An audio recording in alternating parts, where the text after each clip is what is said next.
of the world, you step down into darkness. Open my eyes, let me see your beauty that made this heart adore you. Hope of a life spent with you.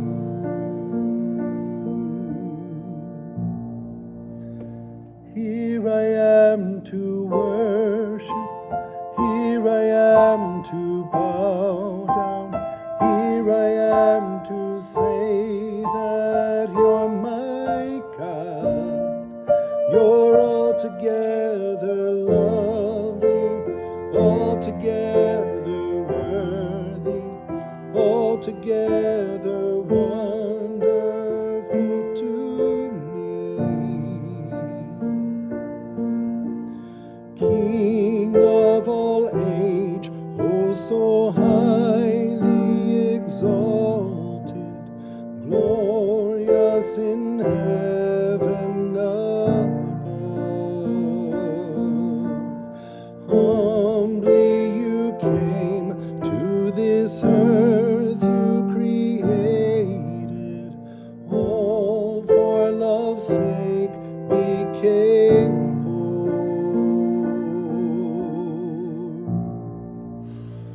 Here I am to worship, here I am to bow down, here I am to say that you're my God. You're altogether lovely, altogether worthy, altogether wonderful to me.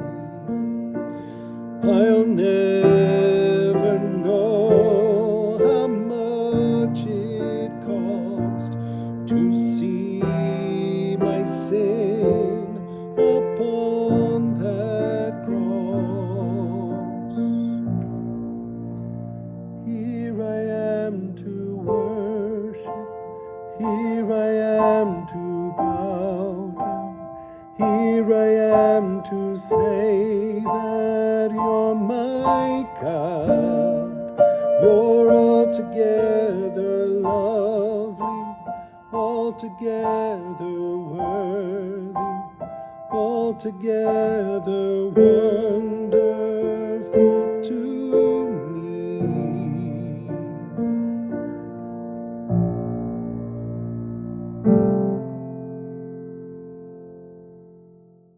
Good morning, community of faith at Mountain Park United Methodist Church and guests.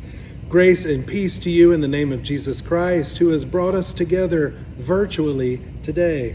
It is a privilege to welcome you to worship. And on behalf of all of the staff at Mountain Park, we pray that you are safe and warm and have everything you need to weather this storm. My name is Reverend Joe Lee, and I'm the associate pastor here at Mountain Park. If you would like to connect with us, our website is mountainparkumc.org. If you click on About and then Staff, you can connect with me or Reverend Millie, and we would love to have the opportunity to know you and to hear your stories. I have a few announcements to share with you today. Disciple Bible Study begins Sunday, February the 1st, rather than today.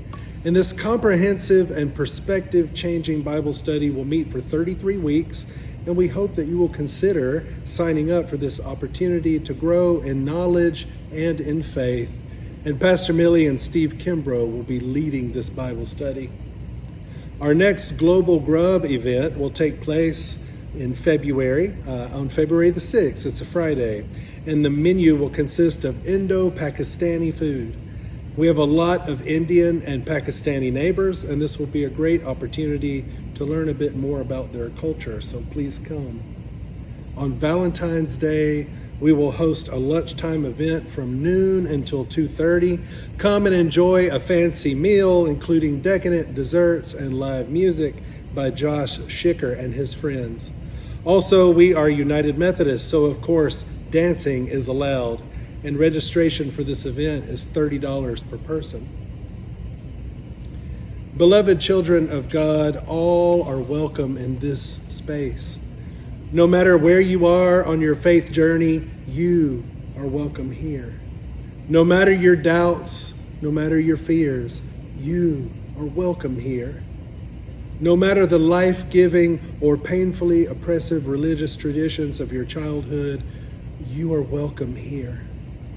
No matter who you love, how you identify, where you live, or what you do or don't do for a living, you are welcome here. Even if you've been told you do not belong, you do. Our Creator God loves you just the way you are, and so do we. If you have one where you are, I invite you to light a candle to represent the light of Christ on this third Sunday after the Epiphany. The prophet Isaiah exclaimed in chapter 9, "The people who walked in darkness have seen a great light. Those who lived in a land of deep darkness, on them light has shined." May this light illumine our hearts, our minds, and our shadows that come inevitably with being human. May this light extend into the corners of all of the spaces we are gathering for worship today. Now, as we move into our time of prayer, I refer you to our prayer concerns that can be found in today's bulletin. While an extensive list is there, I want to let you know that Lynn Kimbrough had a total knee replacement on Friday, January the 23rd. She is home recovering and doing very well. Jackie is also home after her accident. She is stable and doing well. Chuck Ladding passed away early Thursday morning. Reverend Millie and I were able to visit him the day before, where we prayed and sang for him. His funeral will be this Wednesday at 11 a.m. in Park Springs. Thank you all for attending and helping out with Faye Munn's service on Friday. Please remember to keep the families of both Faye and Chuck in your hearts and in your prayers. Now I invite you to name silently or aloud any joys or concerns that may be on your heart this morning.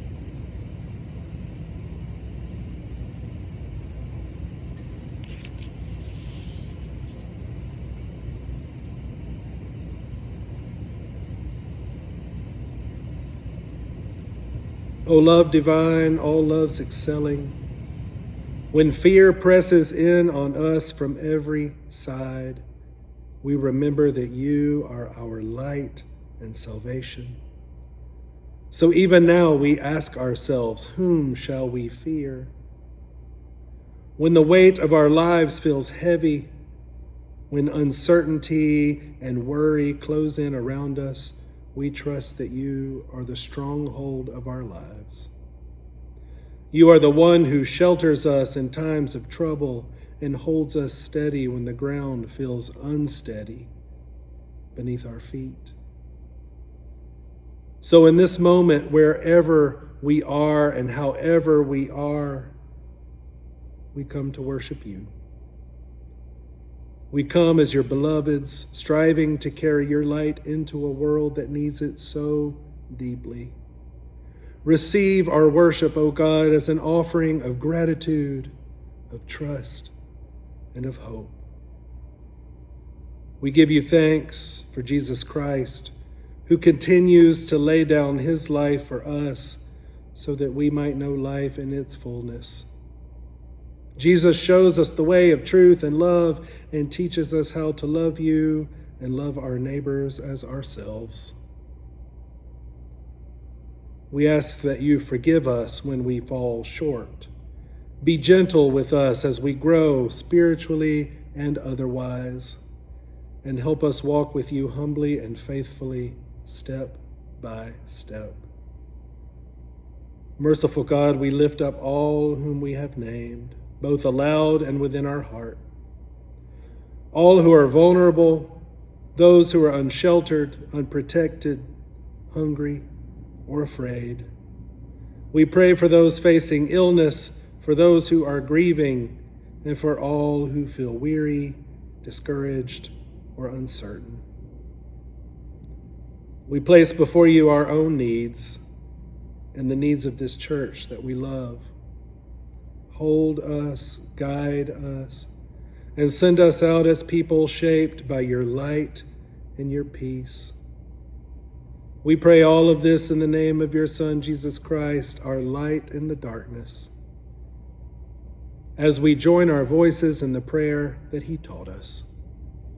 Our Father, who art in heaven, hallowed be thy name. Thy kingdom come, thy will be done on earth as it is in heaven. Give us this day our daily bread, and forgive us our trespasses, as we forgive those who trespass against us. And lead us not into temptation, but deliver us from evil. For thine is the kingdom and the power and the glory forever. Amen. Our scripture reading today comes to us from the Gospel of Luke, chapter 5, verses 17 through 26, and the translation is the New Revised Standard Version, updated edition. Friends, hear these words. One day while he was teaching, Pharisees and teachers of the law who had come from every village of Galilee and Judea and from Jerusalem were sitting nearby, and the power of the Lord was with him to heal. Just then, some men carrying in a paralyzed man on a stretcher. They were trying to bring him in and lay him before Jesus, but finding no way to bring him in because of the crowd, they went up on the roof and let him down on the stretcher through the tiles into the middle of the crowd in front of Jesus. When he saw their faith, he said, "Friends, your sins are forgiven you." But then the scribes and the Pharisees began to question, "Who is this who is speaking blasphemies? Who can forgive sins but God alone?" When Jesus perceived their questionings, he answered them, "Why do you raise such questions in your hearts? Which is easier, to say, 'Your sins are forgiven you,' or to say, 'Stand up and walk'? But so that you may know that the Son of Man has authority on earth to forgive sins, he said to the one who was paralyzed, 'I say to you, stand up and take your stretcher and go to your home.' Immediately he stood up before them, took what he had been lying on, and went to his home, glorifying God. Amazement seized all of them, and they glorified God and were filled with fear, saying, 'We have seen incredible things today.'" This is the word of God for the people of God. Thanks be to God. Let us pray. Merciful God, we pray that you pour out your light unto us, into our minds and into our hearts, that we may discover what is your will and discern the true from the false, the evil from the good, that we may walk in all humility in the paths of heavenly wisdom. May our lips praise you, our lives bless you, and our meditations glorify you. Through Jesus Christ our Lord. Amen. We're in a sermon series called Mantras. Mantras for our congregation. Mantras are phrases repeated again and again to help us focus on the task at hand and to encourage and strengthen us to achieve our goals. These mantras come from Gospels, and they reflect the core values of our mission and vision statement: living Jesus and loving community. The first mantra was, be the branch. We need to be connected to the vine, the true vine, by nurturing our relationship with God and with one another. So be the branch. That was our first mantra. Today we're looking into our second mantra. Today's scripture lesson comes from Luke 5, which Reverend Joe just read to us. You can look at this story from many different angles. Biblical scholars would love to focus on Pharisees and teachers of the law who came from every village of Galilee and Judea and Jerusalem, it says, like American Academy of Religion Conference. But unlike American Academy of Religion, they did not come to learn or listen. They came to find faults and convict Jesus of an offense to put him away for good. Like teaching without a license or healing without a proper procedure. I can really sense the tension among them in this passage. Another way you can look at the story is solely focusing on Jesus who healed the paralytic. Jesus who sees us with perfect clarity inside and out. Jesus who sees us whole, yet continues to pronounce, "Friend, your sins are forgiven. Stand, hold your head up high, and walk." I don't know how many times I heard him say that, but I still choke up by the power of his healing and grace. You can also look at this story from the point of view of the paralytic, who was all stretched out on a stretcher carried by some men, being tossed around worse than riding on a one-hump camel. It doesn't stop there. He was taken up to a roof and free fall down to a room full of people. Can you imagine? He was about to puke. But for our purpose, I would like us to look at the story from the point of view of some men. Some men. The man who carried the paralyzed man, who wrecked the roof to bring this paralyzed man to Jesus. This story is found in all synoptic gospels, but it is Mark who gives us more details. Mark tells us Jesus was not just in a random place, but in Capernaum, the home base of his ministry, and probably at Peter's mother-in-law's house. Because that's where he stayed in Capernaum, and that's where he taught, and that's where he held debates. And it is Mark who tells us that the paralyzed man was carried by 4 men. These are some men. They arrived at this home only to find the crowd impenetrable. The door was completely blocked, and the Bible tells us there was no way to get through to Jesus. But they didn't give up. They stopped. They looked around. They brainstormed together, and they made a plan. They put their heads together to figure out how big the hole needed to be, how much they needed to dig, and how much rope they needed to lower the man. We don't know who they are, where they're from, how much education they had, how wealthy they were. But what we know is that they believed Jesus could do something for the man, and they were determined to get the man there in front of Jesus.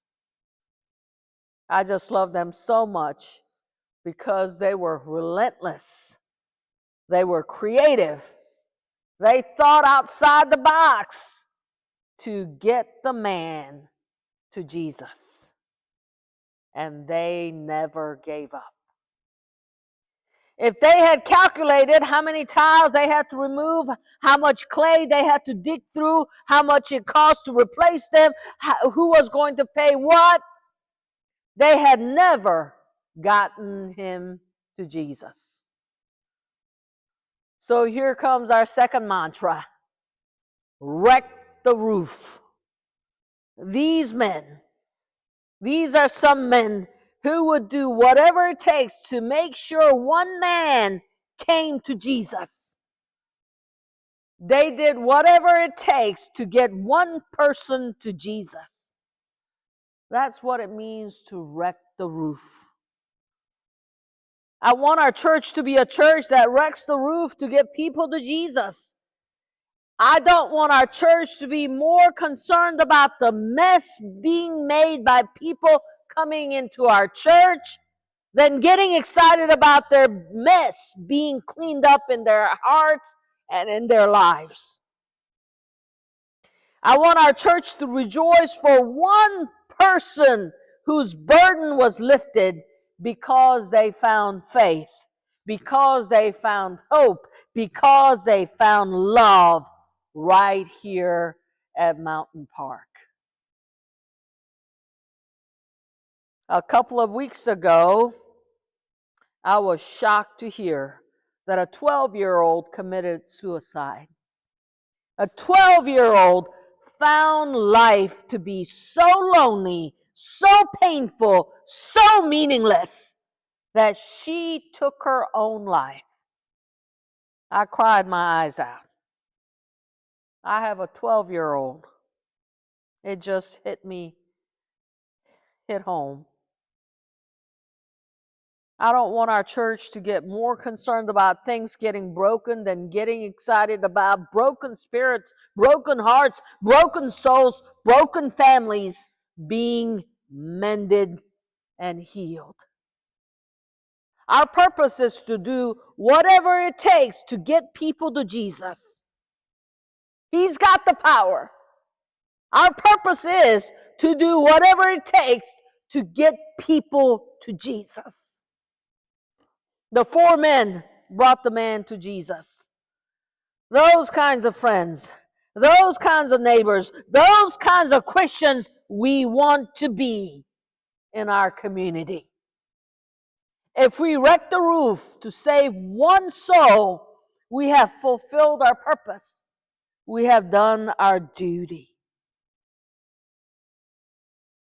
If I find 3 other persons in the church and bring a paralyzed person to Jesus by praying, by lending a hand, by listening to their concerns, by sharing my testimony, what would our church become? If each one of us find 3 others and bring a paralyzed person to Jesus by praying, by lending a hand, by listening to their concerns, by sharing our testimonies, what would our church look like? These men, they witnessed the miracle. But the real miracle was that they were amazed. They were filled with awe. They were part of this great miracle. They couldn't help but glorifying God. Some men, let's be like those men. Wreck the roof. Wreck the roof. Wreck the roof. In the name of the Father, Son, and the Holy Spirit. Amen.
Go forth in peace. May God the Father, the Son, and the Holy Spirit, our Creator, Redeemer, and Sustainer, protect you, preserve you, and keep you this day and forevermore. In the name of the Father, Son, and the Holy Spirit. Amen.